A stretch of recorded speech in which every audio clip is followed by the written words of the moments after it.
Lecture 2 এ ছোট ছোট করে ভিডিওগুলো দিচ্ছি। লেকচার 2 এ আমরা আলোচনা করব গাঢ়ত্বের প্রকাশ। দ্রবণ চ্যাপ্টারের লেকচার 2 এ আমরা আলোচনা করতে চাইছি যে একটা দ্রবণে দ্রাবকে যে পরিমাণ দ্রাব দ্রবীভূত থাকে, এখন দ্রাবের পরিমাণটা বিভিন্ন হয়। এখন যদি দ্রাবের পরিমাণটা বিভিন্ন হয় তাহলে ওই দ্রবণের গাঢ়ত্বটাও বিভিন্ন রকম হবে। এই গাঢ়ত্বগুলোকে আমরা কিভাবে প্রকাশ করতে পারি এটা একটু খেয়াল রাখতে হবে। মোট 8 রকম ভাবে গাঢ়ত্বটাকে প্রকাশ করি, খুব গুরুত্বপূর্ণ। এখান থেকে কোশ্চেনগুলো একটু মনে রাখতে হবে তোদের। মোট 8 রকম ভাবে গাঢ়ত্বকে প্রকাশ করি। একটা হচ্ছে নরমালিটি, মোলারিটি, মোলালিটি, ফর্মালিটি। আমি নম্বরগুলো দেখি কি কি আছে। কি বললাম? গাঢ়ত্ব প্রকাশটাকে মোট 8 রকম ভাগ করে আমরা আলোচনা করব বা 8 রকম ভাবে প্রকাশ করা হয়। 1 নম্বর হচ্ছে নরমালিটি, 2 মোলারিটি, 3 মোলালিটি, 4 ফর্মালিটি, 5 শতকরা পরিমাণ,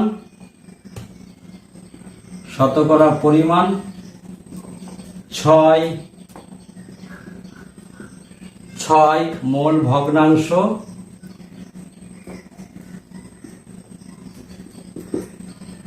7 ppm পার্টস পার মিলিয়ন, আর গ্রাম পার লিটার। তাহলে খেয়াল কর, আমরা মোট 8 রকম ভাবে দ্রবণের গাঢ়ত্বকে প্রকাশ করতে পারি। একটা হচ্ছে নরমালিটি, একটা হচ্ছে মোলারিটি, একটা হচ্ছে মোলালিটি, একটা হচ্ছে ফর্মালিটি। শতকরা পরিমাণ, মোল ভগ্নাংশ, ppm এবং গ্রাম পার লিটার। তো এগুলো কি, এগুলোর একটু বেসিক কনসেপ্ট ওদের রাখতে হবে। আমরা সেইটুকু আলোচনা করি। যেমন নরমালিটি কাকে বলে, নরমালিটি আমরা কি করে বার করতে পারি। তারপরে মোলারিটি কি, মোলারিটি কি করে আমরা বার করতে পারি, এই জায়গাগুলো একটু খেয়াল করব। নরমালিটি কি? 1 নম্বর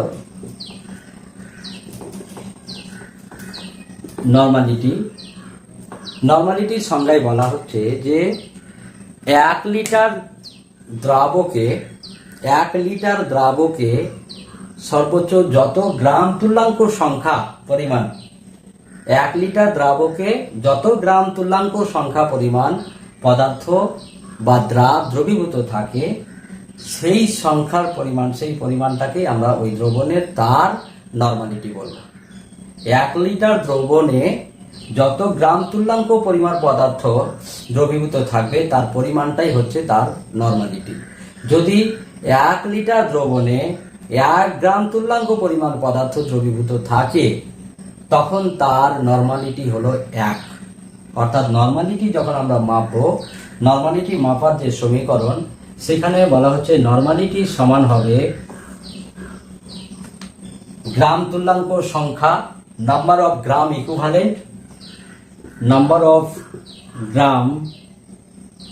equivalent by volume in litre. এটাতে একটু খেয়াল রাখবে। বাংলাটা একটু লিখে রাখি, তোরা ইংরেজি বুঝতে অসুবিধা হলে। গ্রাম তুল্যাঙ্ক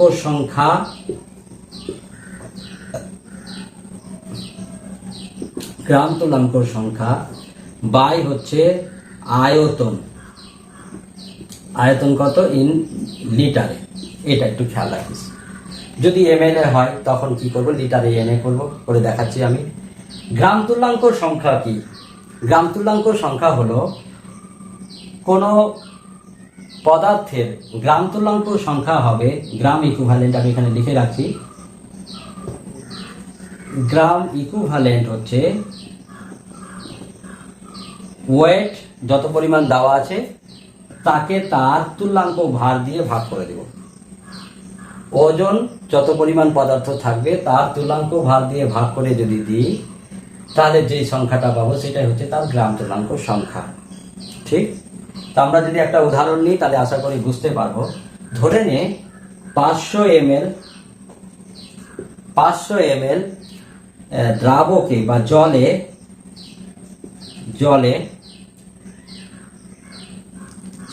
500 ml জলে আমি এরকম দিলাম 5 গ্রাম NaOH দ্রবীভূত আছে। NaOH দ্রবীভূত আছে, তার নরমালিটি কত?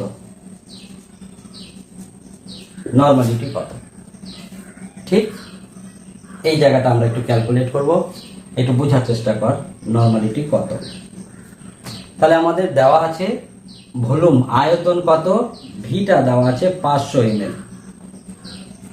ml। এটাকে লিটারে করতে গেলে কি করতে হয়? 1000 দিয়ে ভাগ করতে হয়। তাহলে এটাকে আমরা লিখতে পারি 500/1000। যদি কেটে দিস তাহলে এটা যা পাবি সেটাই, অথবা যদি না কাটিস তাহলে এভাবে লিখে দিই, পরে কাটবো। তাহলে আমি 1000 দিয়ে ভাগ করে লিটার পেয়ে গেলাম আয়তনটা। NaOH দ্রাবের গ্রাম তুল্যাঙ্ক, এই কথাটা লিখে রাখ। Number of gram equivalent of solute, মাথায় রাখবি, সলিউট দ্রাবের গ্রাম তুল্যাঙ্ক সংখ্যা। এখানে দেখ NaOH-টা দ্রাব হিসাবে নিয়েছি, এখন তার ওজন কত? 5 গ্রাম, তার মানে W-টা হচ্ছে 5 গ্রাম। ইটা আমার দরকার, NaOH এর NaOH এর তুল্যাঙ্ক ভার কত তোরা জানিস কি না? NaOH এর তুল্যাঙ্ক ভার হচ্ছে 40। তুল্যাঙ্ক ভার কি করে বার করতে হয়? ই সমান আমরা জানি m/v।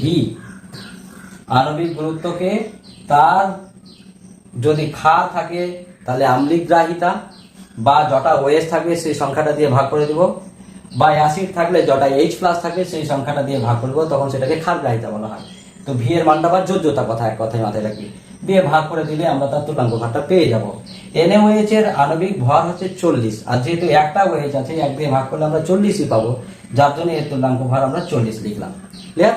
এখন এর তাহলে নরমালিটি কত পাবো বলো, এরকম যদি নরমালিটি বার করতে হয়, তাহলে আমরা নরমালিটি সমান লিখবো n সমান, নরমালিটিকে বড় হাতের n দ্বারা প্রকাশ করা হয়, n সমান দ্রাবের গ্রাম তুল্যাঙ্ক সংখ্যা। গ্রাম তুল্যাঙ্ক সংখ্যা তাহলে কি হবে? গ্রাম তুল্যাঙ্ক সংখ্যা হচ্ছে গ্রাম ইকুইভ্যালেন্ট সমান W/E। তাহলে W/E আগে বার করে নিই, বা সরাসরি আমরা এখানে বসিয়ে দিই। গ্রাম তুল্যাঙ্ক সমান হচ্ছে W/E, আর নিচে আছে আয়তন। আয়তন কত পেয়েছি? 500/1000। তাহলে একটু খেয়াল কর, ডাব্লুর মান আমি পেয়েছি 5, ইটা নিচে চলে আসলে এখানে লিখবো 40, 1000টা উপরে চলে যাবে আর নিচে চলে আসবে 500। তাহলে খেয়াল কর, 2টো শূন্য, 1টা শূন্য, 3টা শূন্য, 3টা শূন্য কেটে গেল, 5 কেটে গেল, 1/4 পেলাম। তাহলে 1/4 মানে কি 0.25 না? তাহলে আমরা তার নরমালিটি কত পেলাম? 0.25 n। ক্লিয়ার? অর্থাৎ 500 ml জলে যদি 5 গ্রাম NaOH দ্রবীভূত থাকে তাহলে তার নরমালিটি পাবো 0.25 n। আশা করি নরমালিটি কি এবং নরমালিটি কি করে বার করতে হয় বুঝতে পারলি। এগিয়ে যাই এবার, মোলারিটি কি, মোলারিটি কাকে বলে, মোলারিটি কি করে বার করতে হয়। মোলারিটির ক্ষেত্রে বলছে 1 লিটার দ্রাবকে যত গ্রাম অণু সংখ্যা বা যত গ্রাম অণু সংখ্যক দ্রাব দ্রবীভূত থাকে, 1 লিটার দ্রাবকে যত গ্রাম অণু সংখ্যক দ্রাব দ্রবীভূত থাকে সেই পরিমাণটাকেই বলা হয় ওই দ্রবণের মোলারিটি। অর্থাৎ যদি 1 লিটার দ্রাবকে 1 গ্রাম অণু পরিমাণ পদার্থ দ্রবীভূত থাকে তখন ওই দ্রবণের মোলারিটি হবে 1। যদি 2 গ্রাম অণু পরিমাণ পদার্থ দ্রবীভূত থাকে, গ্রাম অণু সংখ্যা, তখন ওই দ্রবণের মোলারিটি হবে 2। আশা করি বুঝতে পারছিস, কিন্তু আয়তনটা হবে লিটারে। লিটার ml থাকলে আমরা লিটারে নিয়ে যাব। তাহলে আমরা একটা প্রবলেম সহ সেটাকে সলভ করি। মোলারিটি বললাম,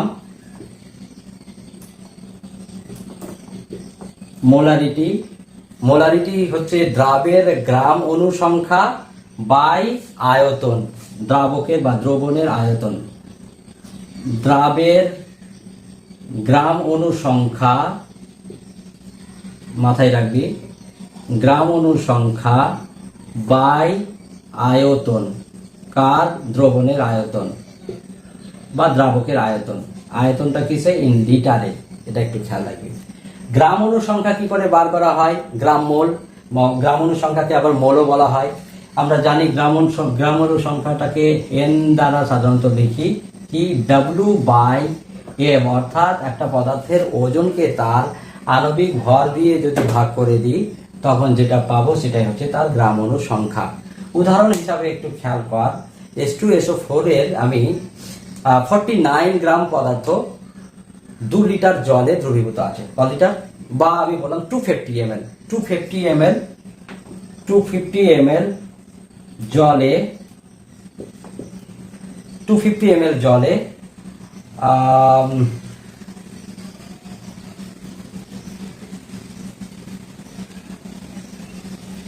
কত বললাম? 49 গ্রাম জলে 49 গ্রাম H2SO4 দ্রবীভূত থাকলে তার মোলারিটি কত? একটু বোঝার চেষ্টা কর। মোলারিটি যখন বার করব তখন দ্রাবের গ্রাম অণু সংখ্যা বার করব আর আয়তনটা লিটারে নিয়ে যাব, বাস হয়ে গেল। তাহলে এখানে দ্রাব কোনটা? H2SO4। এর ওজন কত দেওয়া আছে? এটা দেওয়া আছে 49 গ্রাম। 49 গ্রাম। গ্রাম অণু সংখ্যা কি করে বার করতে হয়? n সমান W/m। তাহলে m আমাদের লাগবে। H2SO4 এর m কত? m of H2SO4 আমরা জানি 98 গ্রাম। তাহলে n সমান কত পাবি? n সমান আমরা পেলাম 49/98, দ্যাট মিনস 1/2। আচ্ছা, তাহলে গ্রাম অণু সংখ্যা পেলাম। আয়তনটা খেয়াল কর, আয়তন কত দেওয়া আছে? V সমান দেওয়া আছে 250 ml। আমি এটা ml দিয়ে অঙ্কটা দিয়েছি, আছে কিসে? লিটারে নিয়ে যেতে হবে। লিটারে নিয়ে যাওয়ার নিয়ম কি বললাম? একটু আগেই বললাম, 250/1000 দিয়ে ভাগ করে দেব, হয়ে যাবে। এবার তাহলে তাহলে তার মোলারিটি কত? এটাকে বড় হাতের m দ্বারা চিহ্নিত করা হয়। মোলারিটি সমান আমরা পাবো, দ্রাবের গ্রাম অণু সংখ্যা পেয়েছি 1/2, তাহলে আমরা 1/2 লিখলাম। আর নিচে আছে আয়তন পেয়েছি 250/1000, তাহলে উপরে 1000 করে দিলাম। আর 1/2টাকে আমরা এরকম করে লিখলাম 1/2 × 250। কাটাকাটি কিছু গেলে করবো, এইটা কেটে দিলাম। 25 4 25 100, 2 2। তাহলে m সমান আমরা পেলাম 2 মোলার। মনে থাকবে? তার মানে 250 ml 49 গ্রাম পরিমাণ পদার্থ H2SO4 দিলে তার মোলারিটি হবে 2 মোলার। এইভাবে বিভিন্ন প্রবলেমগুলো আমরা সলভ করব। এবার আমরা চলে আসি মোলারিটি কি? মোলারিটি, এবং এইটা খুবই গুরুত্বপূর্ণ তোদের বিভিন্ন রকমের প্রবলেমগুলো সলভ করার জন্য। বেশিরভাগ মোলারিটিটাই ব্যবহার করা হবে। যদি উল্লেখ না করে যে মোলারিটি বা মোলারিটি বার করো বা নর্মালিটি, কিন্তু মোলারিটিটা একটা গুরুত্বপূর্ণ অংশ। মোলারিটি কি বলছে একটু খেয়াল কর। মোলারিটি বলছে, আমরা আগে আয়তন বা দ্রাবকের পরিমাণটা লিটারে বলেছি বা আয়তনে বলেছি। এবার দ্রাবকের পরিমাণটা এখানে কিন্তু লিটারে বলছে না, ওজনে বলছে। কি বলছে? মোলারিটি বলছে 1000 গ্রাম দ্রাবকে যত গ্রাম অনুসংখ্যক দ্রবীভূত থাকে ওই দ্রবণের মোলারিটি হচ্ছে তত। অর্থাৎ 1000 গ্রাম দ্রাবকে যদি 1 গ্রাম অনুপরিমাণ পদার্থ দ্রবীভূত থাকে তাহলে ওই দ্রবণের মোলারিটি পাবো 1 মোলার। এর আগে আমরা মোলারিটির ক্ষেত্রে আয়তনটা লিখছিলাম বা পদার্থের দ্রাবকের পরিমাণটা লিখছিলাম লিটারে। এখানে দ্রাবকের পরিমাণটা লিটারে নয়, গ্রামে করা হচ্ছে, এবং এর পিছনে একটা গুরুত্বপূর্ণ কারণ আছে, সেই কারণগুলো আমরা একটু বলবো। তাহলে মোলারিটির ক্ষেত্রে আমরা একটু খেয়াল করব, সেইটা লিটারের জায়গায় আমি যেহেতু গ্রামে লিখছি তার ক্ষেত্রে ম্যাথমেটিক্যাল ইকুয়েশনটা একটু মাথায় রাখার চেষ্টা করিস। মোলারিটি বলছে, মোলারিটি সমান হচ্ছে দ্রাবের গ্রাম অনুসংখ্যা বা মোল সংখ্যা। এইভাবে লিখে রাখলাম, দ্রাবের মোল সংখ্যা সংখ্যা ইন্টু 1000 বাই দ্রাবকের ওজন, 1000 বাই কিসে লিখবো, দ্রাবকের ওজন। দেখে মনে হবে তোদের যে আগের গুলোতে আমরা 1000 লিখছিলাম না, এখানে 1000 লিখছি কেন, তাহলে ওখানে একটু খেয়াল করবি, আমি লিটারে লিখে রেখেছিলাম, আর যখনই ml-টাকে লিটারে করছিলিস তোদের 1000 দিয়ে ভাগ করতে হচ্ছিল। আমি একটা উদাহরণ যেমন একটু আগে লিখলাম সেটাতেই দেখ, আমি 250 ml নিয়েছিলাম, তাহলে আয়তন কত দ্রাবকে 250, এইটাকে যখন লিটারে নিয়ে গেলি এটাকে এরকম করে 250-কে 1000 দিয়ে ভাগ করছিলিস কিনা। এখন এই সংখ্যাটাই যদি এখানে বসাস আয়তনটা, তাহলে এর পরিবর্তে আমরা সাপোজ এরকম লিখবো কিনা, 250 আর নিচে 1000টা উপরে চলে যাবে এরকম করে, তাই না। তাহলে এই যে আমি দ্রাবকের ওজনটা লিখেছি ওইটাই হচ্ছে এই দ্রাবকের আয়তনটা, এই দ্রাবকের ওজন হিসাবে লিখলাম ইন্টু 1000। মনে রাখার চেষ্টা কর, দ্রাবের মোল সংখ্যা ইন্টু 1000 বাই দ্রাবকের ওজন। আচ্ছা, দ্রাবের মোল সংখ্যা n সমান কি, n সমান আমরা জানি W বাই M, তাই না। তাহলে এখানে যদি W বাই M আকারে লিখতে পারবো। একটু খেয়াল কর, দ্রাবের যেহেতু মোল সংখ্যা বলছি, তার সংখ্যাটা যদি N2 দ্বারা প্রকাশ করি তাহলে এটা আমরা লিখবো W2 বাই M2 দ্রাবের ক্ষেত্রে, কারণ দ্রাবকেরও ওজন লিখে রেখেছি, দ্রাবকের ওজনটা আমরা W1 দ্বারা মনে রাখবো, দ্রাবকের ওজন W1, দ্রাবের ওজন W2। এখন যদি N2, এই যে মোল সংখ্যাটা N2 দ্বারা যেটা লিখেছি সেটার জায়গায় যদি W2 বাই M2 লিখি তাহলে পাবো W2 ইন্টু উপরে 1000 বাই M2 ইন্টু W1। এটা একটা আর গুরুত্বপূর্ণ সমীকরণ, এটাকে ছোট হাতের M দ্বারা লেখা হয়, একটু খেয়াল রাখবি, এটা সব থেকে গুরুত্বপূর্ণ সমীকরণ। তাহলে এই তিনটার ক্ষেত্রে আমরা একটু ম্যাথমেটিক্যাল প্রবলেমও সলভ করি। হয়তো বলে দিল যে 5 গ্রাম ইউরিয়া 500 ml জলে বা 500 গ্রাম জলে দ্রবীভূত আছে। 5 গ্রাম ইউরিয়া 500 গ্রাম জলে দ্রবীভূত থাকলে ওই দ্রবণের মোলালিটি কত বার করো, একটু দেখাই।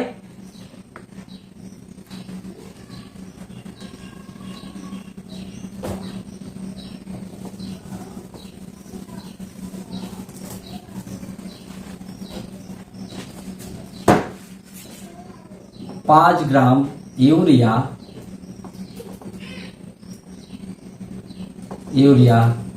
500 ml জলে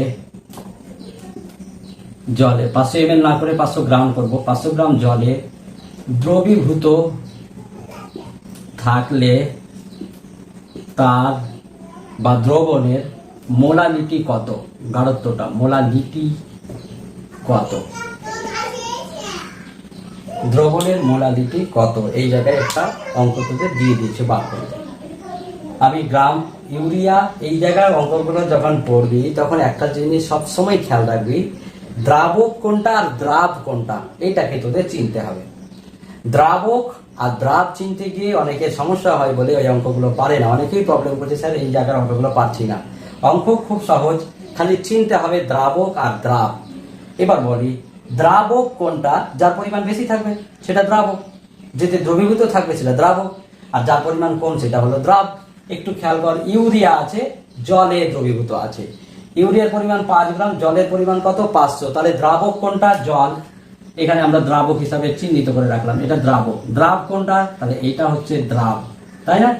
তাহলে দ্রাবের ওজনটাকে আমরা কি দ্বারা লিখলাম, W2 সমান কত আছে 5 গ্রাম দ্রাবের ওজন। দ্রাবকের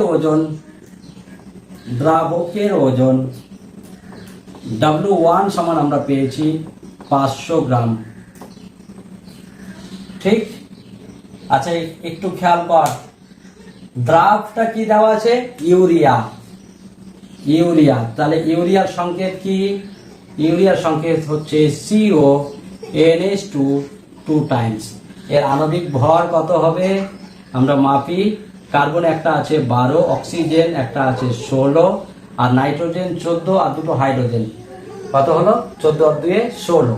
তো 16কে 2 দিয়ে গুণ করে দেয়, 16 2 32, কত হচ্ছে কাউন্ট কর, 2 6 2 8 আর 2 10 0, 3, 1 4, 1 5 আর 1 6 7, তার আণবিক গুরুত্ব আমরা 60 পেয়ে গেছি। দ্রবীভূত থাকলে তার মোলালিটি কত? তো হয় এইটা দিয়ে যদি আমরা করি, দ্রাবের মোল সংখ্যা আমরা বার করব। কি মোল সংখ্যা? মোল সংখ্যা সমান n সমান আমরা জানি W/m, এটা দিয়ে এটাকে ভাগ করে দিব, এটা পেয়ে যাব 1000, আর দ্রাবের ওজন এখানে 500 দেওয়া আছে, বসে দিব। অথবা এই সমীকরণে আসি, W2 এর মান দেওয়া আছে 5, আমি এখানে লিখছি সরাসরি m সমান W2 into 1000 by W1 into M2, এই যে সমীকরণ, এখানে মানগুলো আমরা বসাই। W2 সমান পাবো 5 ইন্টু 1000 বাই W1 সমান হচ্ছে 500, M2 সমান হচ্ছে এই যে M2 অর্থাৎ ইউরিয়া, দ্রাবের আণবিক ভর আমরা বার করতে পারি 7। করে দে, কেটে দে, 2 আর একটা শূন্য 3টা, এখানে 3টা শূন্য কেটে দিলাম, 5 5 কেটে দিলাম, তাহলে 1/6, এটাই তার মোলালিটি। এইভাবে আমরা বিভিন্ন পদার্থের মোলালিটি কত আমরা বার করতে পারি। এবার একটা জায়গা তোদের বলি, যে মোলালিটি এবং মোলারিটি, খুব তোদের এই কোশ্চেনগুলো আসে। নর্মালিটি আর মোলারিটি, এটা কি যেমন পেলাম, নর্মালিটি থেকে মোলারিটি কি করে যাব, বা নর্মালিটি এবং মোলারিটির মধ্যে সম্পর্ক কি, এটা একটু খেয়াল রাখবো। 2, নর্মালিটি, মোলারিটি, মোলালিটি, এই যে কথাগুলো বললাম, এগুলোর মধ্যে কোন এককটা বেশি করে কাজে ব্যবহৃত হয় এবং কেন হয়। বা এই কোশ্চেনটাও করে, মোলারিটি আর মোলালিটি এই দুটোর ক্ষেত্রেই তো আমরা গ্রাম অনুসংখ্যা করে লিখছিলাম, দ্রাবের মোল সংখ্যা বা গ্রাম অনুসংখ্যা, বা দ্রাবকের ওজন বা দ্রাবকের আয়তন লিখছিলাম। তাহলে কোনটা বেশি গুরুত্বপূর্ণ, এই জায়গায় একটা একটা করে আমি বলি, যে মোলালিটি বেশি গ্রহণযোগ্য না মোলারিটি বেশি গ্রহণযোগ্য। খেয়াল রাখবি, এখানে বলা হচ্ছে মোলালিটি বেশি গ্রহণযোগ্য। কেন? মোলালিটির সংজ্ঞাতে বললাম, দ্রাব 1000 গ্রাম দ্রাব, পদার্থের ওজন, পদার্থের ভর আমি নিয়েছি, দ্রাবের ভর আমরা এখানে বলছি, আর ওইখানে 1000 ml বা 1 লিটার দ্রাবক বলছি, ওইখানে আয়তন বলছি। আচ্ছা একটু খেয়াল কর, পদার্থের ভর কি পরিবর্তনশীল? না, পদার্থের ভর উষ্ণতা নিরপেক্ষ। উষ্ণতার পরিবর্তন, আজকে যেমন রুম টেম্পারেচার ধর 30, কালকে 35 হতে পারে। তাহলে এই যে টেম্পারেচার যখন ভ্যারি করে, তখন পদার্থের আয়তনটাও ভ্যারি করে। তোরা জানিস 4 ডিগ্রি সি উষ্ণতায় জলের গাঢ়ত্ব সর্বাধিক হয়, তারপরে আস্তে আস্তে জলের গাঢ়ত্ব কমতে থাকে, ডাইলুশন বাড়ে, তাই না? তো এই যে দেখ তাপমাত্রা, তাহলে আমরা দেখতে পাচ্ছি আয়তন যেটা তাপমাত্রার উপর কিন্তু নির্ভরশীল, কিন্তু যখন আমরা নির্ভরশীল যেহেতু হচ্ছে, তাহলে আমরা দেখতে পাবো বিভিন্ন তাপমাত্রায় আয়তনটা বিভিন্ন হলে তার কিন্তু মোলারিটির পরিমাণ বা গাঢ়ত্বের পরিমাণটা বিভিন্ন হবে বিভিন্ন টেম্পারেচারে। কিন্তু আমরা যদি পদার্থের পরিমাণটাকে ওজনে লিখি, ওজনটা কিন্তু পরিবর্তনশীল নয়। ওজন পরিবর্তনশীল না হওয়ার জন্য বিভিন্ন টেম্পারেচারের ক্ষেত্রে পদার্থের গাঢ়ত্বটা সেম থাকে। ফলে এর ক্ষেত্রে আমরা ওজনের সাপেক্ষে যখন পদার্থের গাঢ়ত্বটা প্রকাশ করছি এবং এর দ্বারা যে বৈশিষ্ট্য বা ধর্মগুলো মাপবো, সেটা কিন্তু এররের পরিমাণটা অনেক কম হয়, অনেক নিখুঁত রেজাল্ট আমরা পাই।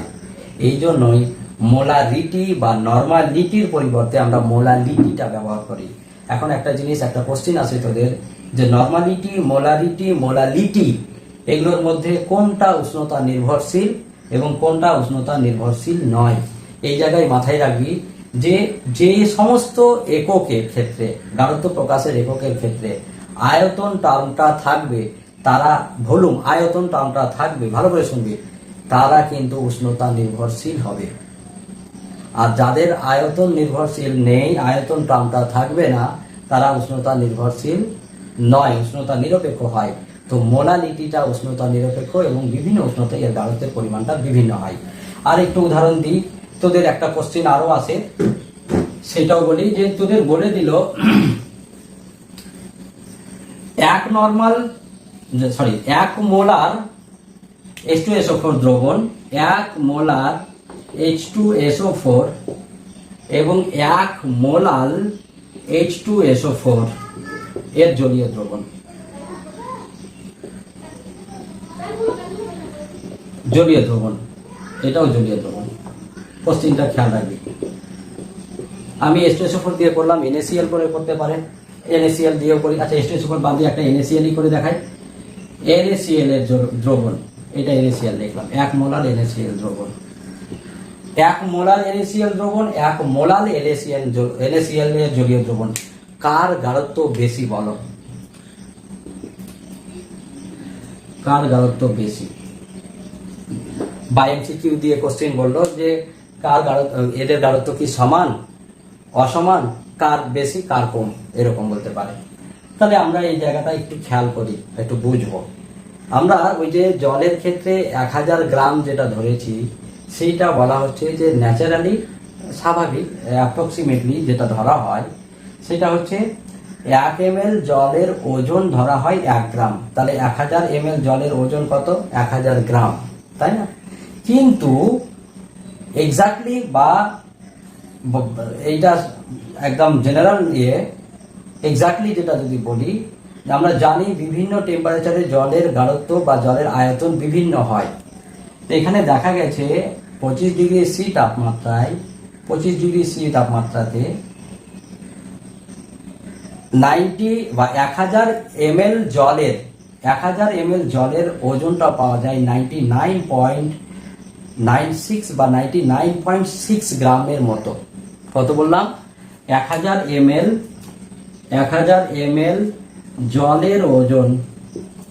জলের ওজন পাওয়া যায় 99.6 গ্রাম। একটু খেয়াল কর, তাহলে 99.6 গ্রাম জলের ওজন, 99.999.6 গ্রাম এরকম, ঠিক 1000 ml এর ক্ষেত্রে 999.6 গ্রাম। এইবার একটু খেয়াল কর, তাহলে এইটা নিশ্চয়ই 1000 গ্রাম নয়, 1000 গ্রাম থেকে 0.4 গ্রাম পরিমাণ কম আছে। 0.4 গ্রাম পরিমাণ পদার্থ যদি দিই, 1000 গ্রাম জলের যদি আয়তন নিই, তাহলে নিশ্চয়ই 1000 ml হবে না, সেই জায়গায় হয়তো 1001 হতে পারে ml বা 1002 ml হতে পারে। এখন খেয়াল কর, 1000 ml আর 1001 ml কি এক হলো? নিশ্চয়ই না, একটু তো ডিফারেন্স হলো। এখানে আয়তনটা বেশি পাচ্ছি, 1000 গ্রাম জলের আয়তন 1001, কিন্তু 1000 ml জলের ওজন পাচ্ছি 999.6 গ্রাম। আমরা যখন মোলালিটি ব্যবহার করছি, যখন আয়তনের সাপেক্ষে ভাবছি, তখন 1 মোলার NaCl মানে 1000 ml NaCl এর দ্রবণের কথা ভাবছি। 1000 ml জলে 1 আণবিক গুরুত্ব পরিমাণ NaCl অর্থাৎ 58.5 গ্রাম, 58.5 গ্রাম NaCl দ্রবীভূত আছে। কিন্তু এইখানে খেয়াল কর, যখন মোলারের কথা বলছি, 1 মোলার NaCl মানে অর্থাৎ 1000 গ্রাম জলে, 1000 গ্রাম জলের আয়তন কত পাচ্ছি? 1001 গ্রাম বা 1002 গ্রামে 58.5 গ্রাম NaCl দ্রবীভূত আছে। তোরা জানিস গাঢ়ত্ব সমান বলিস m/v, অর্থাৎ v এর পরিমাণটা যত বেশি হবে গাঢ়ত্ব তত কম হবে। এখানে দেখ, যখন মোলার নিচ্ছি তখন তার আয়তনটা হয়ে যাচ্ছে 1001, আয়তনটা বেশি হচ্ছে এইটার তুলনায়, যার জন্য যেহেতু আয়তন বেশি হচ্ছে গাঢ়ত্বটা মোলারের ক্ষেত্রে কম পাবো, মোলারের ক্ষেত্রে গাঢ়ত্বটা বেশি পাবো। মনে থাকবে? তাহলে 1000 মোলার এক মোলার NaCl, 1 মোলার NaCl জলীয় দ্রবণের মধ্যে কার গাঢ়ত্ব বেশি হয় যদি বলে, তাহলে 1 মোলার NaCl এর গাঢ়ত্ব আমরা বেশি পাবো। এরকম কোশ্চেন গুলো আসে, একটু খেয়াল রাখবি। তাহলে দুটো কথা বললাম, উষ্ণতা নির্ভরশীল, উষ্ণতা নিরপেক্ষ, উষ্ণতা নির্ভরশীল, এইটা কারা, আর এই জিনিসগুলো আরো আছে। আমরা যেমন মোলারিটি, নর্মালিটি বললাম, তার সঙ্গে সঙ্গে আছে মোল ভগ্নাংশ। মোল ভগ্নাংশ কি? আমরা মোল ভগ্নাংশটা অল্প করে বলি। আর এখানে একটা জিনিস আরো বলা উচিত, নর্মালিটি এবং মোলারিটির মধ্যেকার সম্পর্কটা একটু বলে রাখি, মাথায় রাখবি। নর্মালিটি n সমান m ইন্টু এক্স, এটা হচ্ছে সম্পর্ক, মাথায় রাখবি সম্পর্ক। অর্থাৎ যদি নর্মালিটি নিই, তাহলে মোলারিটি থাকে নর্মালিটিতে যদি নিয়ে আসতে হয়, তাহলে মোলারিটিকে তার ক্ষারগ্রাহিতা বা অম্লগ্রাহিতা বা ভ্যালেন্সি ফ্যাক্টর এক্সটাকে আমরা বলি যোজ্যতা গুণাঙ্ক, ভ্যালেন্সি ফ্যাক্টর, এইটা দিয়ে গুণ করে দিতে হয়। ভ্যালেন্সি ফ্যাক্টরটা কি? ভ্যালেন্সি ফ্যাক্টর হলো এক্স সমান হলো আণবিক ভরকে তার তুল্যাঙ্ক ভার দিয়ে ভাগ করলে যে সংখ্যাটা পাবো সেটাই হচ্ছে তার এক্স, মনে থাকবে। বা এন সমান, আমরা যে এম আকারে, এটা মোলার আকারে লিখেছি আর এটা আণবিক ভর, তাহলে এটাকে আমরা কি দিব? মোলারিটিটা দিয়ে দিচ্ছি এখানে। নর্মালিটি এখানে লিখলাম মোলারিটি আর এখানে নর্মালিটি হলো। আর এক্স টার পরিবর্তে তোরা লিখতে পারিস এম বাই ই, যেটা ভ্যালেন্সি ফ্যাক্টর। এইভাবেও নর্মালিটি এবং মোলারিটির মধ্যে করতে পারি। ঠিক আছে, একটু খেয়াল রাখবি, তাহলে নর্মালিটি এবং মোলারিটির মধ্যে সম্পর্কটা বার করতে